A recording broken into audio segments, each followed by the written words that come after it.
cops attempt to plant drugs inside of a man's car during a false DUI arrest. This story is going to make your blood boil. Let's go to the video. Here it is. Not had any alcohol. I have not. Okay. Now, how about marijuana? Because you have had that. Excuse me? Marijuana? I'm sorry? I didn't understand. What did you say? I said, how about marijuana? No. No marijuana? No. Okay. Go and hang out right here for me.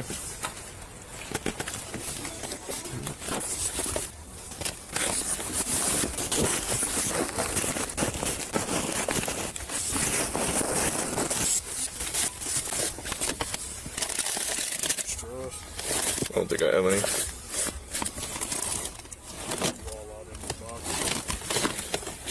Yeah, you know, I had a stash in here somewhere. I don't even know where it's at. He's gonna refuse anyway. I think it's a combination of the THC for sure. I didn't really evaluate them, but you can definitely see impairment for the THC, and then thinking his medication, prescribed medications affecting it too. It's amplifying the effects. I'm gonna take him. What you hear is criminal corruption. What you hear are police officers engaging in criminal conspiracy against this individual. Put him up for a mass.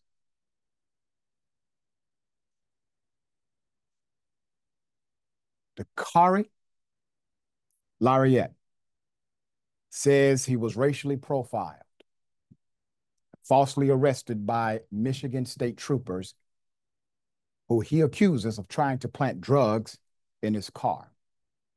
The first Michigan state police officer who confronted Mr. Larriett during a traffic stop earlier this year accused the 42-year-old of being drunk, claiming he smelled like alcohol and specifically something fruity. End quote. Now, I want you to notice the pattern as I give you the story, because you will see that every police officer, regardless of race, was on the same page. Every police officer was down with the play, which also means that likely they have done this before. Same team, same play. This also speaks to the culture of corruption that permeates in law enforcement departments around these United States of America. The second cop number 2, convinced Larriett was under the influence of marijuana medication, an indication he never smelled alcohol, even though the video shows that that officer having a face-to-face conversation with Mr. Larriett. Quote, "We're trained to standard sobriety evaluations. We've had over 800 hours of that," the second cop, Matthew Okaiye, boasted to Larriett. Quote, "In our professional opinion, due to our training experience, we don't believe you can operate that motor vehicle safely," end quote. However, their professional opinion was proven wrong by a blood alcohol test that indicated the victim here, Mr. Larriett, was not under the influence of alcohol. He was not under the influence of marijuana. He was not under the influence of mysterious medication. And body camera footage suggests that they may have even tried to plant drugs in his car. Larriett, who comes across as a soft-spoken and clear-headed individual in the video, was charged with operating under the influence of a controlled substance. Now, what do you hear in the video? What do you see in the video? You see officers being led by one particular cop. Let's call this one the lead corrupt cop. Goes to his stash. First of all, sir, are you on drugs? Do we need to drug test you? Why do you have a stash of drugs inside of your vehicle? What stash are we talking about? And why is it that it was okay for you to have a stash in the first place? Why is it that no officer there said, "Sir, Put your hands behind your back, you're under arrest for attempting to effect a false arrest on a citizen of this country. Why did that not happen? There's more. The prosecutors dismissed the case, quote, due to lack of evidence and the unlawful nature of the stop and the arrest. They agreed with Mr. Larriett.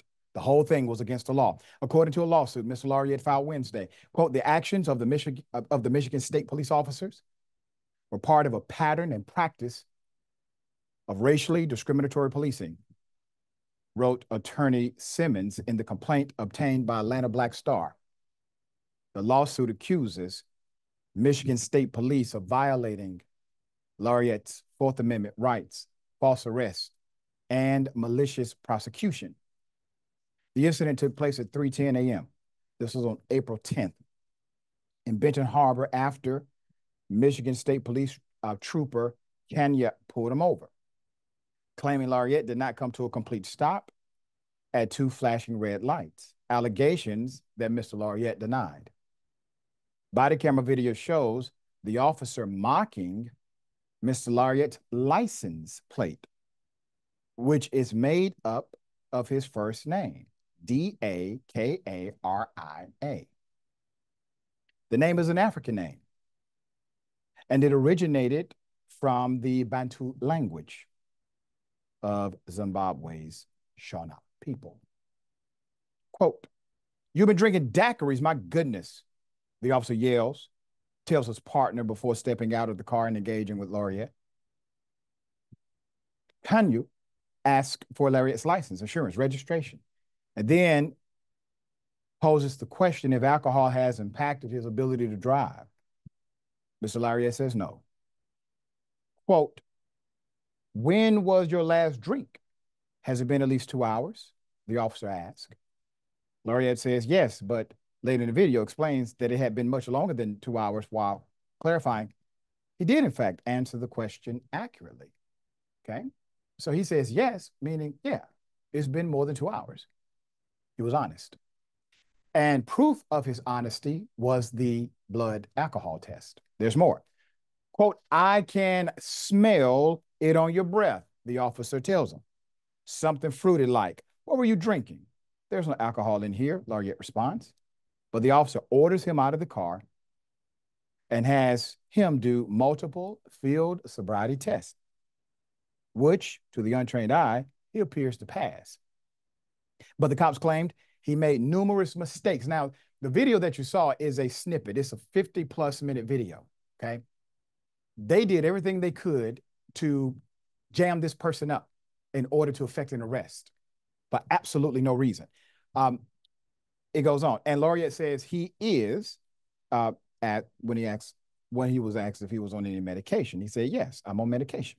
But when the cop poses the question, what type, Mr. Larriett declines to answer, telling the officer, I prefer to keep my medication private. It is his right to do so. The officer keeps peppering him with questions. He has a right to remain silent. He does not have to answer them, including asking him if he was under the influence of marijuana, which Mr. Larriett denies. That was when the officer walked to his car and appeared to be searching for something that Larriett believed, and I believe, and many of you believe, was drug paraphernalia and drug content to place inside of his vehicle. But his stash was empty. Why was his stash empty? Because he planted it on the last person. That's why. It's all gone. He didn't re-up on his drug planting stash. Why in the hell does a cop have a stash of drugs in his trunk?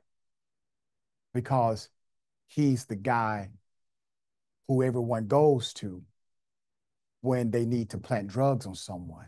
See, he drives the vehicle that allows for that kind of interaction among law enforcement. See, he has their back when they make a mistake.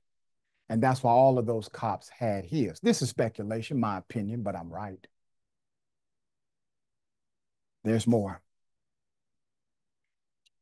Searching for drugs to plant in his car. The video even goes back or several seconds as he's searching in his car. Quote, drugs? Okaiye asked after walking up to the officer as he is searching his patrol car. I don't think I have any. The officer responds, I had a stash in here somewhere. I don't know where it's at. End quote. The cops transported him to a local hospital to get his blood drawn. Once again, he does have a right to have his blood drawn. Then to jail, where he says he was further humiliated by the officers after cops conducted an X-ray scan of his stomach and claimed to have spotted evidence that he smuggled drugs into the jail by ingesting them. Quote, it is clear that the troopers were planning to plant drugs in plaintiff's vehicle and implicate him in a drug crime, as they also attempted to at the jail, the lawsuit states. The cops were so desperate to find drugs in his system that they even wanted to examine his feces, according to the claim. Now, I want you to think about how deep the corruption goes and how much they are willing to engage, how egregiously they are willing to engage in order to cover their tracks. They know Mr. Larriett has no drugs. They know this by now. He's passed the drug test. He doesn't have any drugs in his blood. Alcohol content stays in your system much longer than 24 hours. So when they are saying, well, it's in your stomach or feces, understand they're setting a prerequisite to possibly plant it there. Maybe put it in his food or force him to eat it. Possibly putting it in the feces itself and claiming that they found it later. This is all part of their program. Once again, speculation on my part. An extremely humiliating moment occurred when I was forced to defecate publicly while the trooper yelled at me, "Do not flush." Larriett told the Detroit Metro Times. Watch the 54-minute body camera on Larriett's YouTube channel or the shortened version edited at Atlanta Black Star.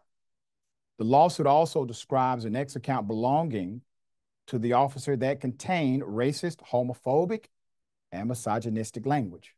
Remember, we talked about the isms all travel together, including one retweet of a photo of a Black woman captioned, quote, "Met the biggest beauty of a crackhead last night," and another retweet of a white man burning a Colin Kaepernick jersey.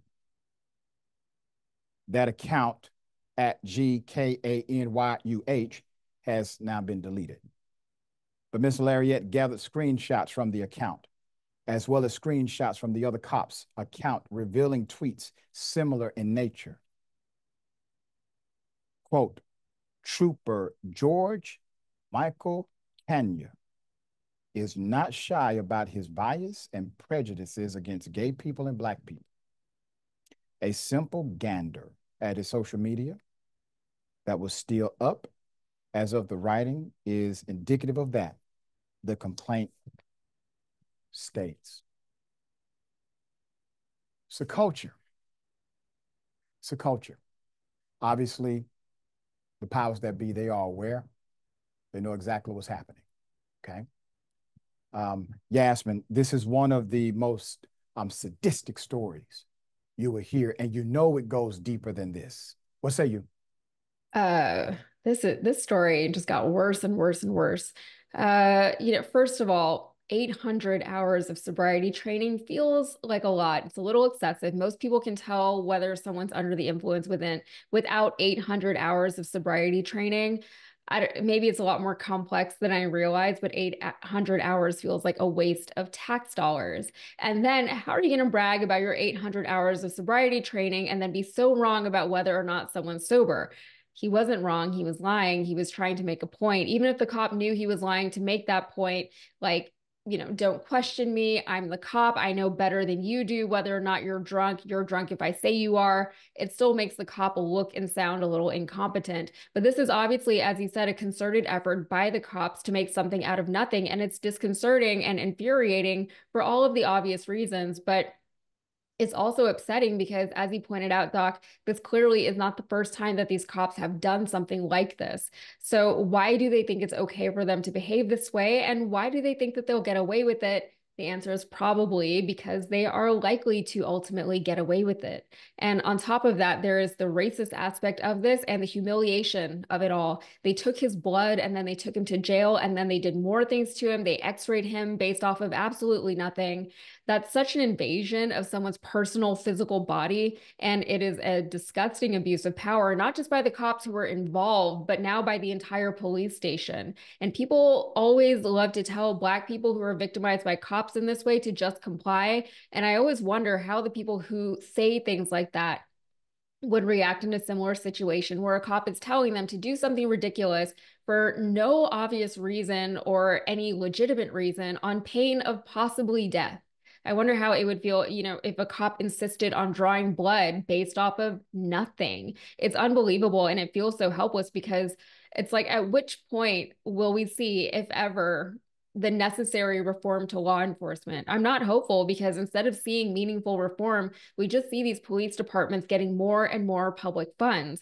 This cop had a documented public history of being racist and homophobic. Why was he allowed to continue policing this community or any community? It's very disheartening.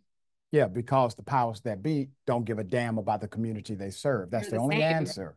That's the only answer that would make sense. We're going to follow this story naturally. If this goes to trial, a lot of times they settle to stop the cops from testifying under oath.